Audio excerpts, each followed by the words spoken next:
हम विशेष रूप से बात करेंगे मकर संक्रांति और शक्तिला एकादशी के एक ही दिन होने पर। क्या ये सही है कि दोनों एक ही दिन है, या मकर संक्रांति 15 को और एकादशी 14 को करनी है और ये एक ही दिन करनी है, तो इनको एक ही साथ कैसे किया जा सकता है? अगर साथ करते हैं तो दोष क्या है? और सबसे बड़ी परेशानी जो आप सभी के मन में भी आ रही है, एकादशी के दिन, अर्थात अगर 14 तारीख को एकादशी है और उसी दिन हम मकर संक्रांति करते हैं तो खिचड़ी का दान कैसे करेंगे? क्योंकि चावल अन्न वर्जित कहा गया है। तो क्या दान जा सकता है क्या, या नहीं किया जा सकता है? क्या शास्त्र कहते हैं और क्या इसका हल है? शास्त्रों के अनुसार क्या करना चाहिए?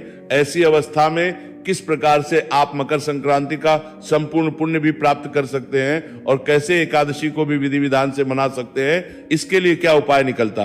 ज्योतिष शास्त्र और पंचांग के आधार पर आपको बताते हैं कौन सी तिथि कब है, व्रत आदि कब करना है, क्या विधि है, क्या नियम है और क्या गलती नहीं करनी है। प्रिय दर्शकों, आने वाली एकादशी और मकर संक्रांति दोनों ही बहुत बड़े दिन है। माघ मास की जो कृष्ण पक्ष की एकादशी है, इसे शटला एकादशी कहते हैं। इस शटला एकादशी पर तिल के 6 बड़े प्रयोग कहे गए हैं। शास्त्रों में यह एकादशी बड़ी एकादशी और अधिक कल्याणकारी है, क्योंकि माघ मास बहुत ही पवित्र महीना है। माघ स्नान करने वालों के सभी पाप नष्ट हो जाते हैं और वह सदा सदा के लिए भगवान के लोक में वास करते हैं। इस महीने में आने वाली पुण्यदायी तिथि है, चाहे वो एकादशी है, चाहे वो मकर संक्रांति है, और चाहे उसके बाद आने वाली मौनी अमावस्या और माघी पूर्णिमा, सभी के सब बहुत अधिक पुण्यदायी है। और इसमें सबसे महत्वपूर्ण जो पर्व आता है वो आता है मकर संक्रांति का। मकर संक्रांति वह दिन जिस दिन सूर्य अपनी राशि परिवर्तन करके मकर राशि में प्रवेश करते हैं। शास्त्र कहते हैं कि इस दिन जो पूजा पाठ जप तप दान पुण्य आदि किया जाता है, उससे अनंत कोटि फल प्राप्त होता है, जो सर्वाधिक है। यूं तो सभी संक्रांतियां महत्वपूर्ण होती है प्रिय दर्शकों, लेकिन जो मकर संक्रांति पर दान पुण्य पूजा पाठ होता है, उससे अनंत कोटि पुण्य की प्राप्ति होती है, ऐसा पद्म पुराण में आता है। इसीलिए ये दिन सबसे महत्वपूर्ण होता है। पूरे भारतवर्ष में इसे भिन्न भिन्न नामों से जाना जाता है। कहीं इसे खिचड़ी के नाम से जानते हैं, कहीं उत्तरायण के नाम से जानते हैं, कहीं मकर संक्रांति के नाम से जानते हैं, परंतु दिन वही है। जिस दिन सूर्य का राशि परिवर्तन होगा और मकर में प्रवेश होगा, संक्रांति का अर्थ ही ये होता है, प्रवेश करना। तो जिस दिन सूर्य भगवान प्रवेश करते हैं मकर संक्रांति, मकर राशि में, उस दिन को हम मकर कहते हैं। मकर राशि में प्रवेश करने वाला दिन, तो ये दिन तो बड़े महत्वपूर्ण है। परंतु इस बार का सबसे बड़ा प्रश्न जो है, जो सबके मन में है, वो ये कि 14 तारीख को ही शटतिला एकादशी है और 14 तारीख को ही मकर संक्रांति कही जा रही है। तो अब प्रश्न ये उठता है कि दोनों को साथ साथ किया कैसे जाए। अब आप कहेंगे पंडित जी इसमें क्या दोष है, दोनों को मना लीजिए। भाई, आप में से जो विद्वान जन है, आप सभी जानते हैं कि जो मकर का त्योहार है ना, ये कभी भी बिना खिचड़ी के नहीं मनाया जा सकता। इसमें खिचड़ी दान देने का बड़ा महत्व है। और खिचड़ी बनती है चावल से, चावल और मूंग की दाल, इनको मिल के खिचड़ी बनती है और इसके दान का संक्रांति पे विशेष महत्व है। वहीं कुछ प्रांतों में तो खिचड़ी खाने की भी परंपरा है, इस दिन खिचड़ी खाई जाती है, और कुछ प्रांतों में दही खाने की भी परंपरा है।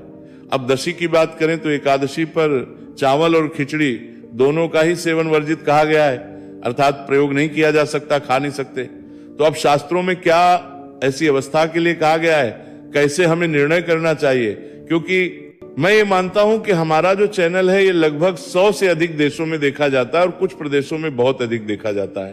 तो हमें निर्णय के अनुसार करना होता है, जिसमें कि सभी समाज का भला हो, जो शास्त्र सम्मत भी हो, अर्थात जो शास्त्रों के विरुद्ध भी ना हो और सबके लिए हितकारी भी हो, सबके लिए हितकर भी हो, जिसमें किसी का अहित भी ना हो। तो उसी के अनुसार आपको इसका समाधान देते हैं। प्रिय दर्शकों, सबसे पहले तो शटतिला एकादशी की मैं बात करूं तो शटतिला एकादशी जो है ना, वो तिथि आरंभ हो रही है 13 तारीख को, 13 जनवरी को। 13 जनवरी जिस दिन उत्तर भारत में पंजाब आदि प्रांतों में प्रमुख रूप से लोहड़ी का त्योहार मनाया जाता है।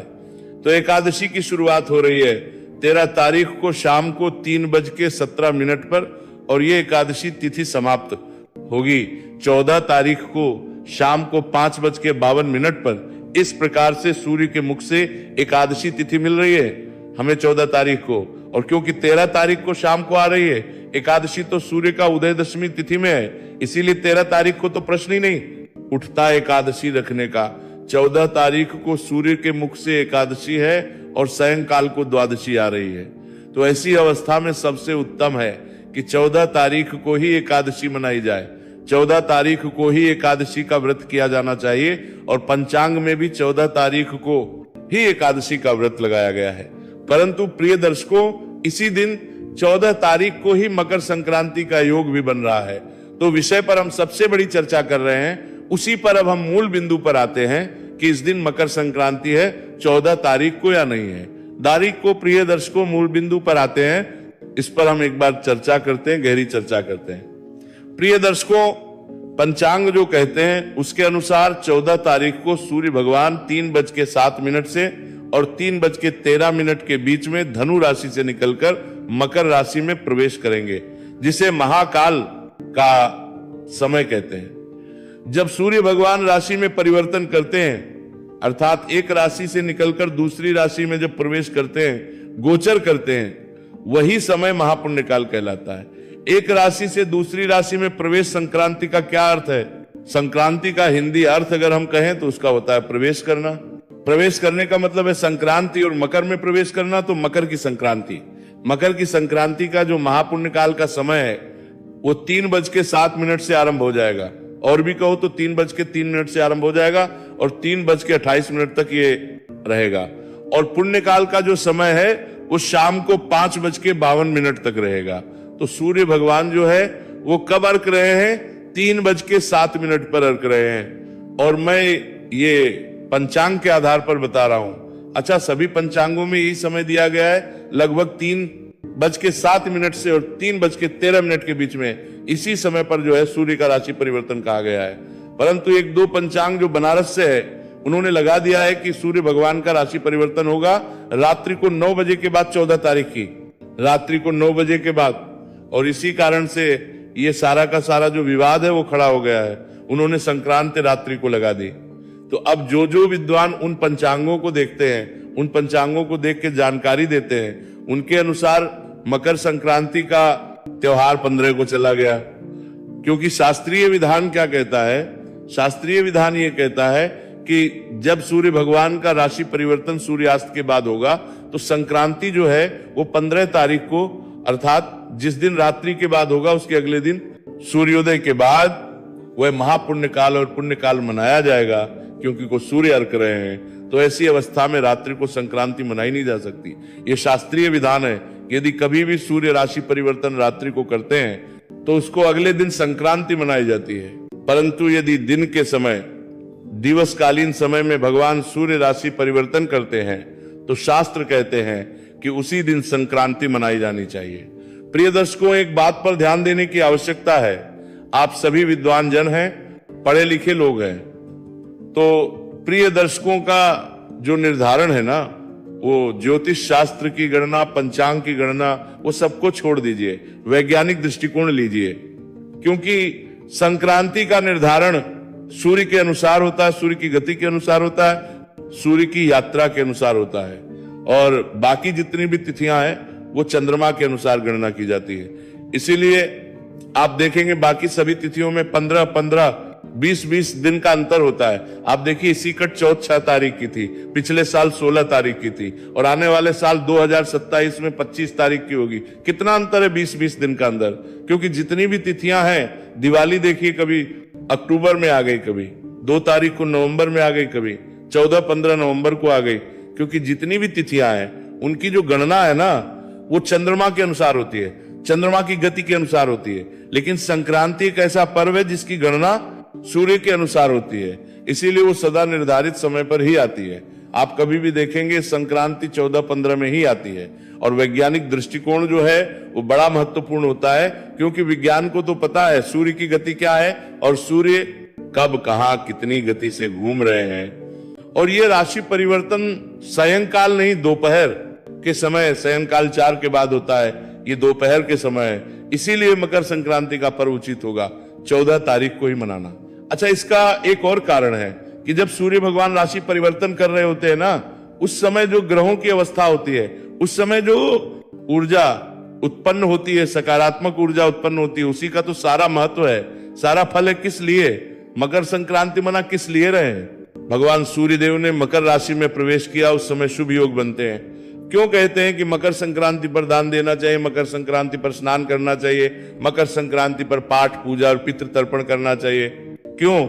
जब मकर राशि में सूर्य भगवान प्रवेश कर रहे हैं, उस समय जो ग्रहों की स्थिति बनती है, जो वातावरण बनता है, जो पॉजिटिव ऊर्जा का संचार होता है, जो योग बनते हैं, वो बहुत ही अद्भुत और बहुत अधिक पुण्यदायी होते हैं। उन योग में जो हम कार्य करेंगे, उनसे हमारा पुण्य अनंत कोटि हो जाता है। ये मकर संक्रांति के लिए धनु की संक्रांति पे 2 लाख गुना बढ़ जाता है और इस पे अनंत कोटि फल प्राप्त होता है। मकर संक्रांति पे किए जाने वाले दान पुण्य जप्त से, प्रिय दर्शकों, इस प्रकार से समझिए, उस समय का ही तो सारा महत्व है ना। अगर वो समय ही निकल गया तो वो योग ही निकल गया। फिर किस लिए हम मुहूर्त पूछते हैं, शुभ मुहूर्त पूछते हैं कि भाई इस समय पर पूजा पाठ कीजिए, इस समय ग्रह जो है बहुत उत्तम स्थिति में होंगे, इतने बजे से इतने बजे के बीच में अगर करेंगे तो बड़ा कल्याणकारी है, इस समय आपको उत्तम फल प्राप्त होगा मुहूर्त की। यही तो विशेषता है। जब वो शुभ मुहूर्त ही निकल गया तो फिर उसका औचित्य ही क्या रह गया? प्रिय दर्शकों, हाँ को यदि सूर्य का गोचर होता मकर में तो फिर संभावना थी कि 15 को की जाती, लेकिन मैं यही कहूंगा कि मकर संक्रांति 14 को है और 14 को ही की जानी चाहिए, क्योंकि समय की, योग की और मुहूर्त की कीमत होती है, वैल्यू होती है, विशेषता होती है। ये जो दिन है वो उस घड़ी के कारण है, जो घड़ी भगवान सूर्य के मकर राशि में प्रवेश करने से उत्पन्न हुई है। इसीलिए उस शुभ समय को के और हम कहें अगले दिन कीजिए, पुण्य काल, ये बिल्कुल भी उचित नहीं होगा। इसीलिए मकर संक्रांति हमारी सहमति से 14 तारीख को ही की जानी चाहिए। मैंने और भी बहुत सारे जो आचार्य हैं, हमारे मित्र भी हैं, बहुत सारे जो आज प्रमुख संस्थानों में हैं, उनके साथ भी वार्तालाप की विचार विमर्श भी किया और सभी का निष्कर्ष इसी पे पहुंचा कि हाँ, मकर संक्रांति तो 14 को ही की जानी उत्तम रहेगी। सूर्य के मकर राशि में प्रवेश करने से पहले ही स्नान कर लेना चाहिए। तो स्नान के लिए सुबह का समय उत्तम है, 9:03 से जो है शुभ समय है। मकर संक्रांति के पवित्र स्नान का जो गंगा जी जा रहे हैं या जो तीर्थ प्रयागराज में स्नान करना चाहते हैं, अन्य नदियों में स्नान करना चाहते हैं, समय में कीजिए। पूरा दिन जो है वो बहुत ही उत्तम मुहूर्त के साथ होता है। विशेष अगर हम अपुण्य काल की बात करें तो आरंभ हो जाएगा 3:03 से और 5 के आसपास तक रहेगा। इस समय जो दान पुण्य के कार्य हैं उनको कीजिए, इस समय में पूजा पाठ के कार्य हैं उनको कीजिए, तर्पण के कार्य हैं उनको कीजिए। और जो लोग इस समय ना कर पाए वो 15 तारीख को सुबह सुबह दोपहर से पहले कर सकते हैं। पर फिर कहूंगा कि जो मुहूर्त होता है, जो अवस्था होती है सूर्य की मकर में प्रवेश करने की, उसका सबसे अधिक फल है। इसीलिए उसी समय पर किया जाए तो बहुत कल्याणकारी रहेगा। क्या करने हैं, कैसे करने हैं, वो मैंने आपको अलग से वीडियो में जानकारी दी है, उसमें अवश्य ही देख लीजिएगा और उसका लाभ लीजिएगा। षटतिला एकादशी भी 14 तारीख को ही की जाएगी और मकर संक्रांति भी 14 को ही की जाएगी। अब प्रश्न उठता है कि षटतिला एकादशी के दिन किस प्रकार से हम खिचड़ी का दान करेंगे या खिचड़ी का भोग करेंगे। प्रिय दर्शकों, मकर संक्रांति पर खिचड़ी केवल एक वस्तु है जिसके दान के लिए कहा गया है। इसके अतिरिक्त भी बहुत सारी वस्तुएं हैं। मैं कहूं आपको कि केवल खिचड़ी के दान से ही मकर संक्रांति का पर्व नहीं मनाया जा सकता। हाँ, कुछ प्रांत ऐसे हैं, चाहे वो यूपी के हैं, बिहार के हैं, वहां खिचड़ी का बड़ा अधिक महत्व है। पर मैं आप सभी को यही कहूंगा कि खिचड़ी दान आप 14 को ना करके 15 को कीजिएगा, उसका लाभ 15 को लीजिएगा।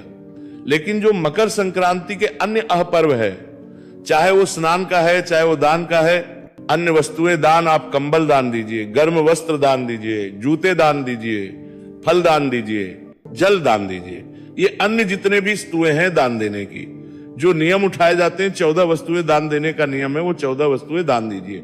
जितने भी दान देने हैं वो सब आप 14 तारीख को ही करें। आप खिचड़ी का दान यदि आपने करना है तो 15 तारीख की सुबह कर सकते हैं, उसका भी आपको डबल लाभ होगा, क्योंकि द्वादशी है और द्वादशी को खिचड़ी अन्न आदि का भोग नारायण को बड़ा प्रिय है और इस दिन का जो दान है वो आपके लाभ को और अधिक बढ़ा देगा। परंतु केवल एक खिचड़ी के दान के कारण आप त्योहार की तिथि को ना बदलिए, क्योंकि महत्व जो है उस त्योहार का वो मकर राशि में सूर्य के प्रवेश करने से है। वह घड़ी वह योग दोबारा नहीं आता। उस घड़ी और उस योग का लाभ लीजिए। पितृ कर्म अवश्य कीजिएगा, पितरों को तर्पण कीजिएगा, पितरों को जल दीजिएगा, पितृ के निमित्त दान कीजिएगा। जितना दान देंगे उतना कल्याण होगा। इस दिन पर जो दान का महत्व है और इससे जो पुण्य प्राप्त होता है, बाकी किसी तिथि से उतना नहीं हो सकता और वो अक्षय होता है। प्रिय दर्शकों, शास्त्र कहते हैं कि जब आप संक्रांति पर दान देते हैं तो वह अनंत कोटि फल देता है और अक्षय फल देता है। ऐसा वर्णन पद्म पुराण में मिलता है। मैंने पुराण के अनुसार जानकारी देते हुए 1-2 वीडियो अलग से बना रखे हैं, उनको अवश्य देख लीजिएगा। और कौन कौन से नियम हैं जो संक्रांति से आप उठा सकते हैं, उनकी जानकारी भी मैंने आपको दी है। उन नियमों को भी आप 14 तारीख से ही उठाएं, बड़ा उत्तम रहेगा। हरे कृष्ण।